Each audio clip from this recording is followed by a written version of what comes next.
Welcome again, friends. This is Radiance Biology classes, and I'm Mudassir Hamid. In today's video, we will talk about a very important sense organ, and that sense organ is the eye, human eye. सबसे पहले हम बात करेंगे sense organs होते क्या हैं. जैसा कि आप देख सकते हैं, I have written a definition of the sense organs on a board. Sense organs कुछ ऐसे स्पेशलाइज्ड स्ट्रक्चर्स होते हैं. These are so specialised structures, specialised organs, जो एक्सटर्नल एनवायरनमेंट से परसीव करते हैं किसी स्टिमुलस को और फिर उस स्टिमुलस को भेज देते हैं, सेंड करते हैं. They send that stimulus to the central nervous system. सवाल ये है कि स्टिमुलस को ये सेंट्रल नर्वस सिस्टम में कैसे भेजते हैं. ये सेंस ऑर्गन्स एक्सटर्नल एनवायरनमेंट से स्टिमुलस को लेते हैं, पिक करते हैं, उसके बाद उस स्टिमुलस को कन्वर्ट करते हैं इनटू एन इलेक्ट्रिक इम्पल्स, जिसको अपन नर्व इम्पल्स बोलते हैं, right. And then that nerve impulse, then that electric impulse is transported to the central nervous system through a variety of sensory nerve fibers, right. इन sense organs के अंदर बहुत सारे receptors होते हैं. What are receptors? Receptors again they are nerve cells. Sense organs contain a variety of receptors. Receptors क्या होते हैं? Receptors are nerve cells, neurons, right? For example, different sense organ में different receptors होते हैं. Like आप receptors की बात करो तो photoreceptors. Photoreceptors are found in the human eye. Not only human eye, किसी भी एनिमल की आंख में तो फोटो रिसेप्टर्स होते ही होते हैं. Photo receptors, there are gustatory receptors,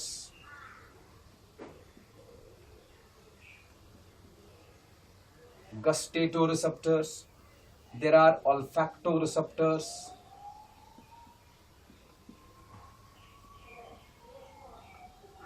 there are thermo receptors, chemoreceptors, etc.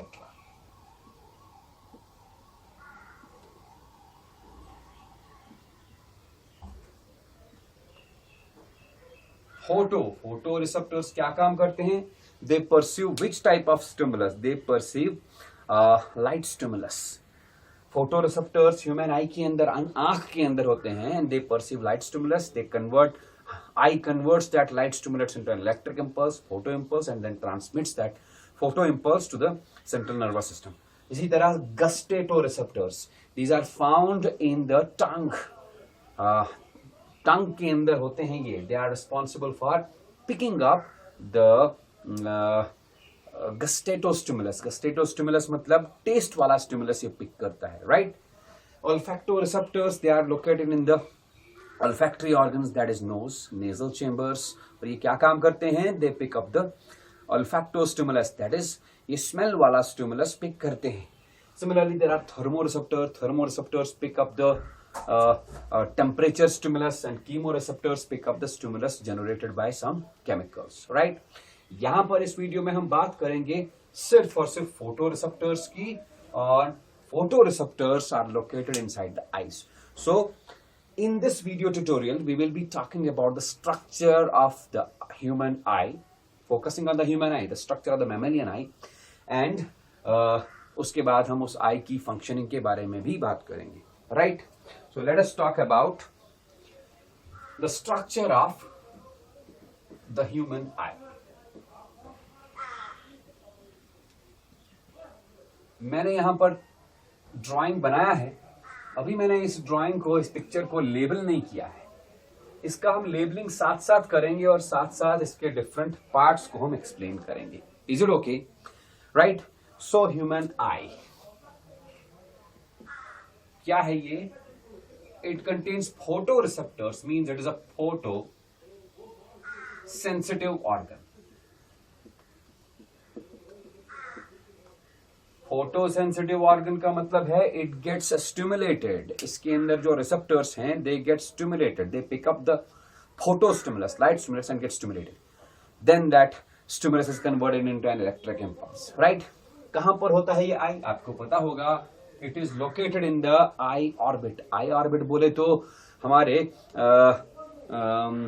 School में जो लैक्रिमल बोन है, लैक्रिमल बोन के नॉच के अंदर, this is the lacrimal bone. Lacrimal bone में जो नॉच होता है, that is known as eye orbit.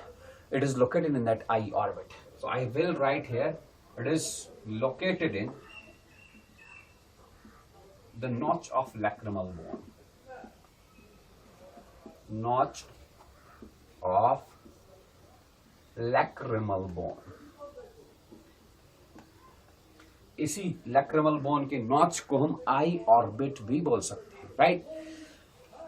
इस ह्यूमन आई का सिर्फ 1/5 पोर्शन ही विजिबल होता है in between the two eye lashes.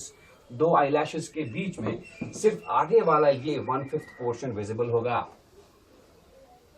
1/5 portion is visible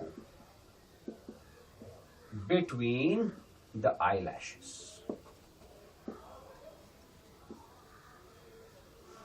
Right?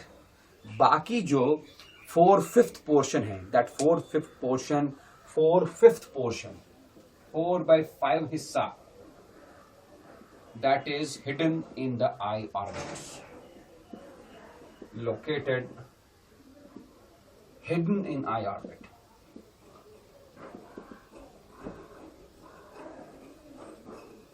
मैंने अभी भी कहा आई ऑर्बिट बोलो या नॉच ऑफ लैक्रिमल बोन, एक ही बात है.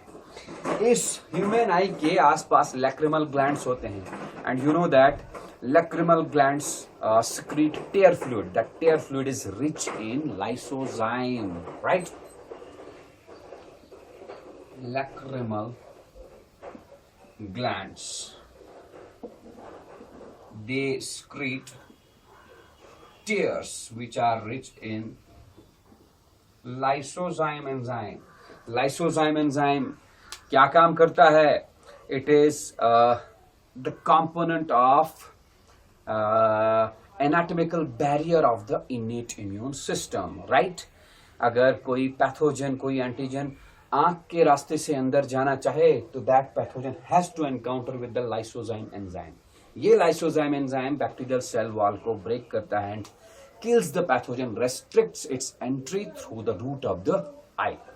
Not only this, आप एक और बात याद रखेंगे, जो हमारा ये आई बॉल है, आई बॉल का मैंने कहा सिर्फ 1/5,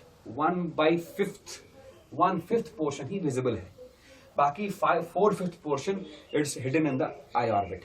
इस आई बॉल के साथ 6 types of muscles are attached to this eyeball. Those 6 types of muscles are responsible for the rotation of the eyeball, right? मैं उन muscles का नाम लिखूंगा. 6 types of muscles. The eyeball consists of 6 types of muscles attached to it. And those 6 types of muscles are, एक एक करके मैं सबका नाम लिखूंगा. The first one is lateral rectus muscle. Lateral rectus muscle. Lateral rectus muscle के बाद आप लिखेंगे medial rectus muscle. Medial rectus muscle. Then superior rectus muscle and inferior rectus muscle. Superior rectus muscle. Inferior rectus muscle. Right? फिर 2 oblique muscles होते हैं. Inferior oblique muscle, inferior oblique muscle, and finally superior oblique muscle. Superior oblique muscle. These 6 types of muscles which are attached to the eyeball are responsible for rotation of the eyeball. I orbit में आपने देखा होगा हम eye ball को rotate कर सकते हैं. That rotation of the eye ball is because of these 6 types of muscles. Is it okay? अब मसल्स कॉन्ट्रैक्ट रिलैक्स होंगे तभी तो आई बॉल रोटेट होगा. लेकिन मसल्स के कॉन्ट्रैक्ट और रिलैक्स होने के पीछे किसका हाथ है? These muscles are innervated by some nerves. तो कौन से नर्व्स हैं ये आप लिखिए. The muscles of the eyeball, they are innervated by 3 nerves. एक सबसे पहले oculomotor nerve.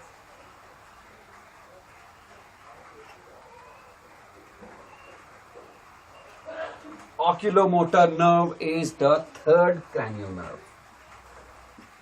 Right? Then आप लिखेंगे trochlear nerve.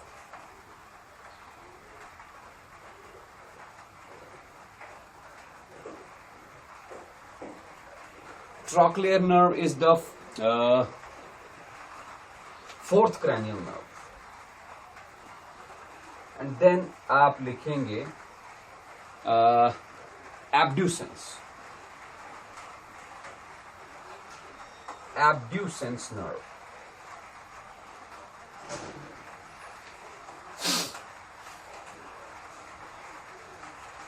Abducens nerve, right? These 3 nerves innervate the muscles of the eyeball, and the contractions and relaxations of the muscles of the eyeball are responsible for the rotation of the eyeball in the eye orbit.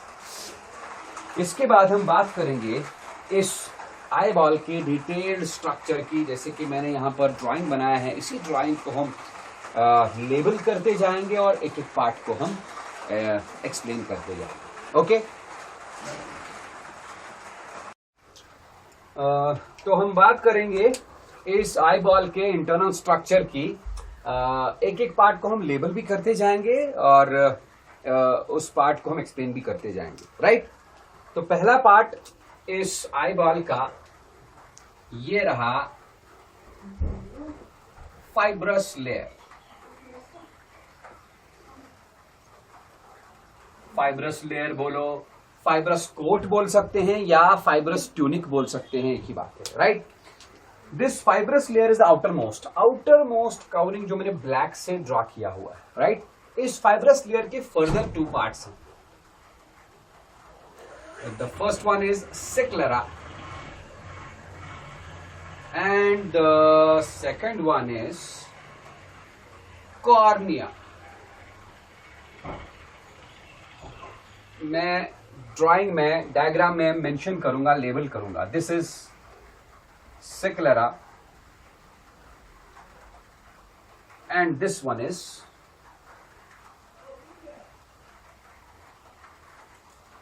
Cornea. Right? Both fibrous layer is, पहली बात तो आप ये याद रखेंगे, it is non vascular layer. मतलब ये है कि इसके अंदर कोई भी ब्लड सप्लाई नहीं होगी. यानी कि sclera and cornea both are non vascular layers. Right? This sclera is made up of hard white. It is made up of hard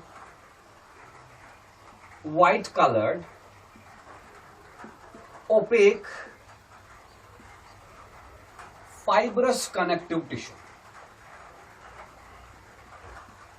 human eye में जो सिक्लेरा है, sclera it is composed of fibrous connective tissue. White fibrous connective tissue बहुत ही hard होता है, OPEC होता है. और ये sclera, this part is present in the eye orbit. Right?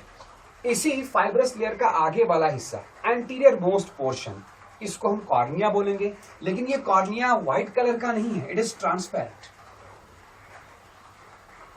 Transparent. And this cornea is covered by keratinised epithelium. Keratinised epithelium. ठीक है? ओके. यहां पर मैं एक पॉइंट मेंशन करना चाहूंगा. जो फ्रॉग का आई होता है, फ्रॉग के आई में सिक्लेरा फाइब्रस कनेक्टिव टिश्यू का नहीं बना होता, बल्कि it is composed of cartilage. but in case of mammalian eyes, human eyes, this sclera is composed of white fibrous connective tissue. ये white color का होता है, that is why it is also known as white of the eye. White of the eye, right?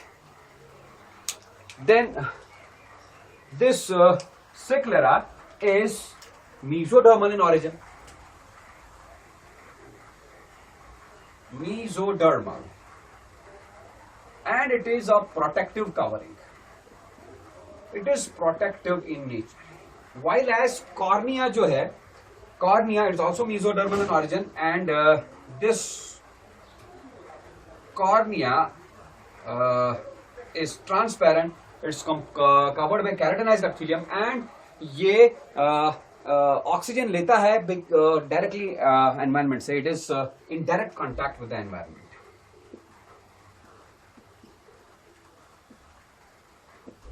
Direct contact with environment, right? तो ये थी बात किसकी? Fibrous coat की, फाइब्रस ट्यूनिक की, which is the outer most covering of the eye ball. इसके बाद हम बात करेंगे आई बॉल के नेक्स्ट लेयर की. That next layer which is inner to the fibrous coat, that next layer is vascular tunic or vascular coat. Second one is vascular coat. Vascular coat. Vascular coat मैंने यहां drawing में, diagram में green colour से बनाया हुआ है. इस vascular coat के भी 3 पार्ट्स हैं, 3 हिस्से हैं, right? Let me right here. It has got 3 parts. The first one is choroid. ये रहा choroid. This choroid layer is pigmented layer. इसमें मेलानिन पिगमेंट होता है. मेलानिन पिगमेंट की वजह से it is little bit bluish in colour, और ये आई बॉल के अंदर डार्कनिंग करता है. डार्कनिंग की जरूरत क्या है? अगर यहां से लाइट रेडिएशन आया, कॉर्निया को पास किया, लेंस के थ्रू गया, वो लाइट रेडिएशन अंदर चला गया. अंदर अगर डार्क सरफेस ना हो तो उस लाइट रेडिएशन का इंटरनल रिफ्लेक्शन हो सकता है. लाइक दिस, लाइट रेडिएशन ऐसे आया, यहां पर पड़ा तो रिफ्लेक्ट होके यहां आया, यहां पड़ा तो रिफ्लेक्ट होके यहां आया, फिर यहां आया, फिर यहां आया, फिर वापस जा सकता था. इस चीज के रिफ्लेक्शन को हम टोटल इंटरनल रिफ्लेक्शन बोलते हैं. अगर ऐसा चीज हो जाता, total internal reflection eye ball के अंदर, तो रेटिना के ऊपर लाइट रेडिएशन फोकस ही नहीं हो पाता और इमेज नहीं बन पाता. इसलिए ये होना नहीं चाहिए. This total internal reflection is prevented by the pigmented choroid, right? मैं इसको फिलहाल रब कर देता हूं, हमको नहीं चाहिए. आंख के अंदर, आई बॉल के अंदर टोटल इंटरनल रिफ्लेक्शन नहीं होना चाहिए. नहीं होता total internal reflection because choroid which is a pigmented layer, it prevents, it protects the internal reflection inside the eye ball, right? इसी वास्कुलर कोट का आगे वाला हिस्सा, आगे वाला हिस्सा मतलब कहां? देखिए, मैंने ऊपर बताया आपको सिक्लरा, सिक्लरा और आगे कॉर्निया. जहां पर सिक्लरा और कॉर्निया मिलते हैं उस पार्ट को हम बोलते हैं सिक्लरो कॉर्नियल जंक्शन. बराबर सिक्लरो कॉर्नियल जंक्शन के पास इस कोरॉइड से हैंग होती है आई बॉल के अंदर की तरफ सीलियरी बॉडीज. ये रहा सीलियरी बॉडी. तो हम लिखेंगे इस वैस्कुलर लेयर का, वैस्कुलर कोट का दूसरा हिस्सा, दूसरा पार्ट जो है दैट इज सीलियरी बॉडी. कहां पर है? It is present in the anterior part of the vascular coat, in front of the in front part of the, yeah, it is present in the anterior part of the vascular coat. मैं बोलूंगा स्कोरॉइड part जो है vascular code का आगे anterior part में ये थोड़ा सा बढ़ जाता है and it's converted into ciliary body, right. Ciliary body के दो फर्दर हिस्से होते हैं, one is ciliary muscle and another one is suspensory ligament.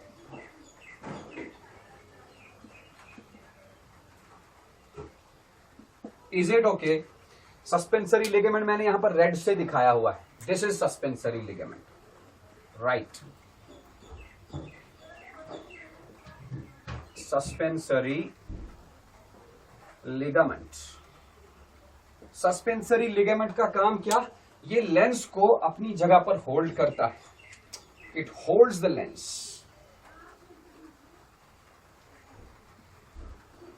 Holds the lens. और सिलियरी मसल या सिलियरी मसल का काम क्या? सिलियरी मसल का काम है ये, मैं यहां लिखूंगा, ciliary muscles are responsible for power of accommodation of I.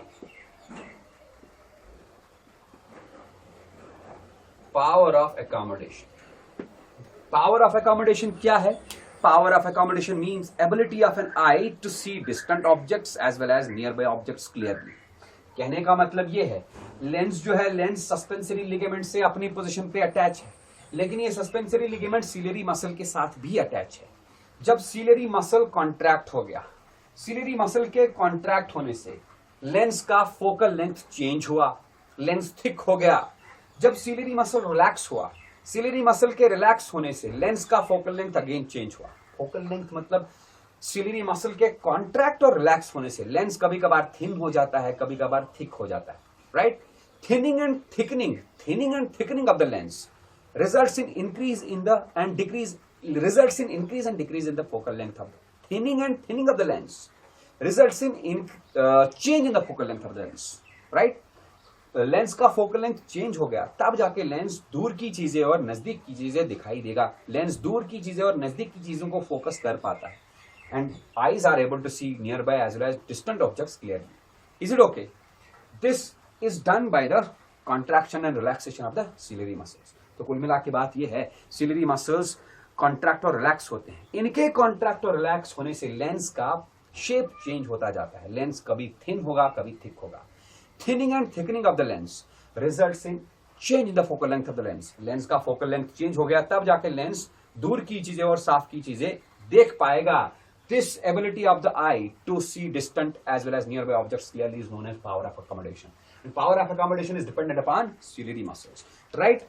Ciliary body दूसरा काम भी करेगा। क्या काम करेगा? Ciliary bodies secrete two fluids. दो तरह के फ्लूइड ये सिक्रीट करता है। एक फ्लूइड यहां सिक्रीट करेगा, इस बड़े से चैम्बर में। इस बड़े से चैम्बर को हम बोलते हैं vitreous chamber. Vitreous chamber, vitreous chamber में एक फ्लूइड आएगा, that fluid is known as vitreous humour. This vitreous humor is secreted by ciliary body. The ciliary body secretes what? Vitreous humor. कहां पर? Inside the vitreous chamber. दूसरा, ciliary body आगे वाले chamber में, ये वाला चेंबर जो कॉर्निया और लेंस के बीच का चेंबर है, इस चेंबर को हम एक्वस चेंबर बोलते हैं। और एक्वस चेंबर में ये फ्लूइड रिलीज करेगा, that fluid is known as aqueous humour, right। It also secretes aqueous humor. Is it okay? Ciliary bodies vitreous humor और aqueous humor secrete करेंगी। ये vitreous humor और aqueous humor क्या काम करते हैं? They maintain pressure in the eyeball। Eye ball के अंदर प्रेशर को मेंटेन रखते हैं। आई बॉल के अंदर का प्रेशर जो है, that pressure is known as, मैं यहां लिखूं, intraocular pressure. I O P. और नॉर्मल इंसान में इस इंट्राऑक्यूलर प्रेशर का वैल्यू होता है approximately 16 mm of Hg. This intraocular pressure is maintained by aqueous humor and vitreous humor. दूसरा, ये लेंस को मॉइस्ट रखता है, आई बॉल को मॉइस्ट रखता है, राइट. एक और बात आप याद रखेंगे, यहां पर जहां पर कॉर्निया और सिक्लेरा मिलते हैं, उस जंक्शन को मैंने कहा था कॉर्नियो सिक्लेरल जंक्शन. वहां पर दो साइड से दो कैनाल्स होती है, ये रही. This canal is known as canal of SCHLEMM, canal of Schlemm. Canal of Schlemm क्या काम करता है? यहां पर एक, यहां पर एक. ये क्या काम करता है? सिलेरी बॉडी से नया वाला एक्वस ह्यूमर बना, तो पुराना वाला एक्वस ह्यूमर कहां जाएगा?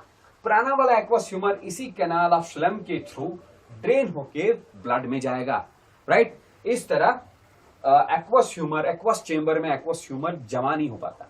अब सोचो जरा, अगर कैनाल ऑफ श्लम ब्लॉक हो गया, if the canal of Schlemm is blocked, what will happen? Aqueous humour aqueous chamber से बाहर ही नहीं निकल पाएगा, right. With the result aqueous humour का एक्यूमुलेशन हो गया. एक्वस ह्यूमर का एक्यूमुलेशन हो गया तो आंख का, आई बॉल का इंट्राऑक्यूलर प्रेशर इंक्रीज हो गया. Increase in intraocular pressure above this 16 mm of Hg, right, is results in a disease. The disease is known as glaucoma. मैं यहां मेंशन करना चाहूंगा. Let us write here.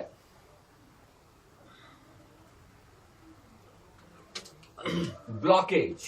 What? Blockage of canal of Schlemm. SCHLEMMS. What they do? They result in accumulation of aqueous humor in the aqueous chamber. Due to this, increase in intraocular pressure occurs, and increase in intraocular pressure results in a disease. The name of the disease is glaucoma. Is it okay? Right? तो ये थी बात ciliary bodies की. Ciliary body के बाद तीसरा part भी है किसका? vascular coat का.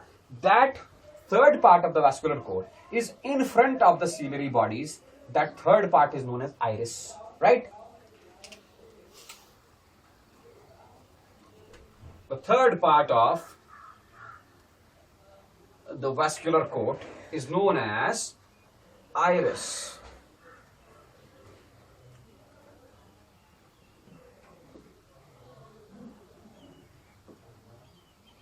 ये रहा iris. This is iris. Iris के सेंटर में एक पोर होता है. The pore is known as pupil. इसी प्यूपिल के थ्रू लाइट अंदर जाएगी. It is dark in colour. क्यों डार्क? क्योंकि इस प्यूपिल के अंदर ऑलमोस्ट सारी लाइट रेडिएशंस एब्जॉर्ब होती हैं. It appears dark in colour, right. Okay, हम बात करेंगे पहले आइरिस की.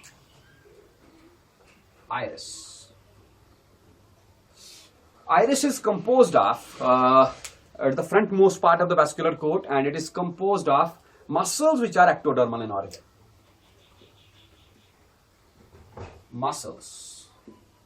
These are ectodermal. आप देख सकते हो ज्यादातर आई के पार्ट्स जो अभी तक मैंने बताया, they are mesodermal in origin. Ciliary body is mesodermal in origin, but this iris, which is the part of the vascular coat, is ectodermal in origin. Is it? अगर मैं आइरिस को यहां से थोड़ा सा इमेजिन करके ड्रा करूंगा, तो ये रहा प्यूपिल. इस आइरिस में मैंने कहा दो मसल्स होते हैं. 2 layers of muscles are present in the iris. Outer layer of muscles and inner layer of muscles, right? Outer layer of muscles in the iris is known as dilators.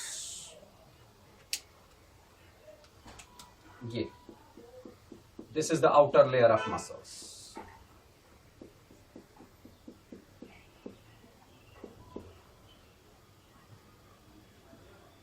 outer layer of muscles, outer circle of muscles rather. इस outer circle of muscles को हम dilator muscles बोलेंगे and they are radial muscles. Outer radial muscles. These are known as dilators. Is it okay? And inner circle of muscles. This inner circle of muscles is known as inner circular muscles. These are known as sphincters. Is it okay? Dilators and sphincters. Sphincters are circular muscles and dilators are radial muscles. अब देखो, these dilators, they contract.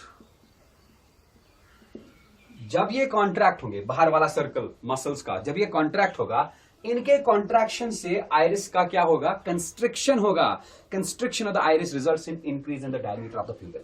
तो when these muscles contract, iris constricts, छोटा हो जाएगा iris, and the result will be increase in diameter of pupil, right? And sphincters, इनके साथ भी कुछ ऐसा ही होगा. क्या? When sphincters contract, they contract, their contraction results in expansion of iris. Iris expand होगा. Expansion of iris results in decrease in pupil diameter.